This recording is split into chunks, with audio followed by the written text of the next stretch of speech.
500 members of our Arkansas National Guard are in Washington, D.C. and provided security for today's inauguration. 5 News reporter Tiffany Lee spoke with members of the Guard about the work they're performing.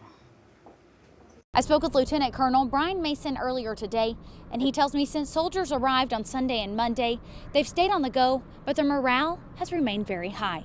They're really excited about being there, not just for the inauguration, but the mission. When arriving early this week, the Arkansas National Guard went through some extra training at the D.C. base before being placed on their rotating shifts. There's a couple of different groups assigned to different parts of the Capitol building itself and the grounds around the building, and that's where their missions are. Missions that Mason says they're taking very seriously.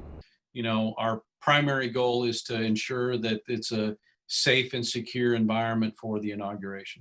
While they've worked hard to achieve that goal, they've seen an outpouring of support not only from their family and friends, but also from Arkansas state leaders. Senators Cotton, Boozman, and Congressman Steve Womack paid their fellow Arkansans a visit while they guarded the Capitol.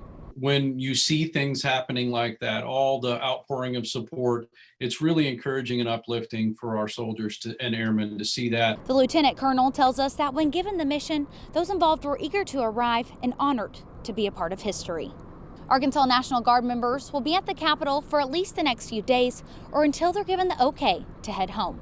In Johnson, covering news where you live, Tiffany Lee, 5 News. Lieutenant Colonel Brian Mason says Arkansas National Guard members will likely return home by the end of the month.